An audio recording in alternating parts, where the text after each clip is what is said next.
Good morning, or should I say good afternoon? Yeah, good afternoon now. I'd like to share something, a message with you this morning, and I think we're in the hour where it's very important to understand. And the message is how to pray for prayers to be answered in heaven. And Jesus gives us a key in Matthew 21, verse 13, 14. It says, Then Jesus went to the temple of God and drove out all those who bought and sold at the temple and overturned the table of the money changers and the seat of those who sold doves. And he said to them, this is very important. It is written, My house shall be called a house of prayer, but you have made it a den of thieves. Then the blind and the lame came to him in the temple, and he healed them. One of the things that we must remember is that we as believers are the temple of God, the house of God. The question is, are we like the thieves, the Pharisees, or are we those that can pray and see people heal and lay walk and so forth? Would you, my question to you is, and you can think about that. Of course, you can't answer me, but would you like to see Jesus heal through you today? The blind, the lame, our society, all over, and destroy the work of the enemy, destroy the work of darkness. The question is, are you ready to pay the price and not be like the hypocrite Pharisees that were religious, legalists, selfish, self-centered? There's two things. If that's what you want to be a healer, or in a sense, in the name of Jesus, bring healing to people, to every situation, and really see God's glory shine on earth. There's two things that you must never do. I'm going to share what you must not do before I share what you must do. In Matthew 6, verse 5 and 7, Jesus said to the Pharisees, don't forget he called them hypocrites. And when you pray, you shall not be like the hypocrites, for they love to pray standing in the synagogue and on the corner of the street, that they may be seen by men. That may be seen. Are you that type of fellow? You do your prayers that man would go and say, oh, look how pious he is. Look at the word of Jesus. I say to you, they have their reward. You're seeking your reward and recognition from men, you may get it. But you, if that's not you, or you want to change, when you pray, go into your room. And when you have shut your door, pray to your Father who is in the secret place. And your Father who sees in secret will reward you openly. Reward you openly. And when you pray, do not use vain repetition. This is another thing I see all the time. People try to convince God to do something. They think that the more they repeat, like the pagan have, wheels they turn in the Tibet and so forth, and they think the more time they turn the wheel, that somehow God's going to answer their prayer. So Jesus said, when you pray, do not use vain repetition, as the heathen do, or they think that they will be heard for their many words. Is that something you do? You have a loving Father. A loving Father is always listening. More importantly, he listens to your heart. In verse 8, Jesus of Matthew 6, Jesus said, for your Father knows the things you have need of before you ask him. And then Jesus tells them how to pray. Of course, he gives them the Lord's Prayer. But before we look at what to pray, and again, there's a lot of mistake there. We will look at what it means to be a house of prayer. We must understand, Jesus said, my house shall be a house of prayer. My house, my temple.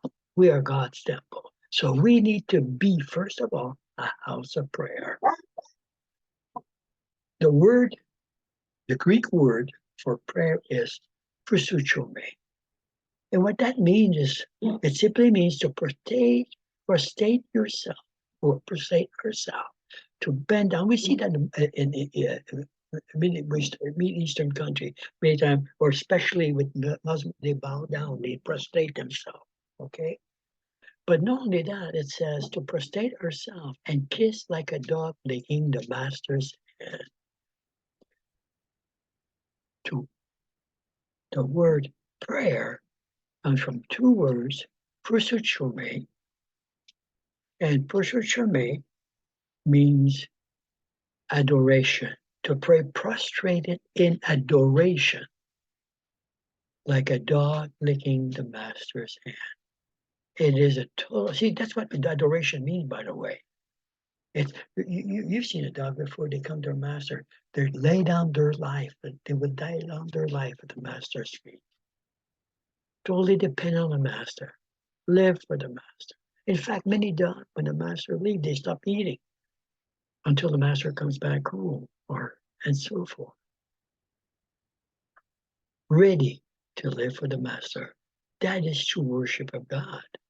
An unconditional love. You see, if you don't have an unconditional love for God, loving Him with all your heart, mind, and soul, you cannot be a house of prayer. The fact is, you may be an hypocrite. And God does not respond to that. He does not at all. So it is to lean forward before God in worship. That's the first thing that we must do. We cannot be hypocrites. We must be worshiper of hearts. See, it doesn't matter how much. You see, we call worship the songs we sing. Well, if your heart's not worshiping God, forget it. You're just singing songs. You may say what you want. If your heart is not about God, but about yourself, you're not a worshiper. Not that you cannot make your request known to God, your desire known to God, but that's not being a house of prayer. But if you're a house of prayer, you're able to make those requests, okay, and be answered by the Father. So God, the Lord gives us a prayer to pray. This is how we should pray in Matthew 6. And we call it the Lord's Prayer. Well, it's our prayer and a prayer of every believer. It's our Father that is in heaven, my Father, my Maker, my God, that is in heaven, in the heavenly places, in the spiritual realm. Hallowed be thy name. Is that your heart's desire? That the name, not your name, but the name of the Father be hallowed, praised, glorified all over the earth. Is that your desire? That's the first desire of our heart.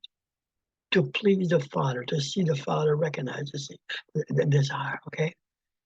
And for that, Father, may your kingdom come on earth. May your kingdom come. And your will be done on earth as it is in heaven. Your will, not mine. Your will, not mine.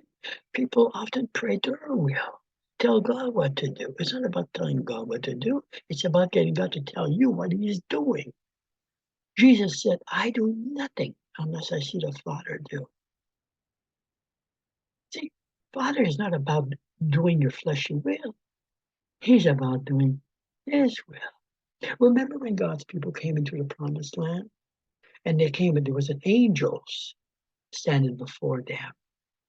And they said, the God's people said, are you for us or for them? And he said, neither. I'm for God. I'm for that. I'm for God. You will not have answered prayer when you pray for your own selfish ambition or glory or whatever. Now, I'm putting a little bracket here. You may have someone answer your prayer, which is not God. You know, faith, you can have faith in miracles, but it's not God. Witch doctors do that all the time. There's a lot of things happening in the world that has nothing to do with God. And that's why many Christians will be confused in the end time. I don't know. The Lord said, you'll recognize my disciple by their love they have for one another. So be careful with signs and wonders. Just saying this as we're talking here today. So, our Father in heaven, hallowed be your name. That's my concern, that your name be hallowed. That happen, let your kingdom come, and let your will be done on earth as it is in heaven. That's okay. What's the next one? Forgive us. Give us today our daily bread. Okay.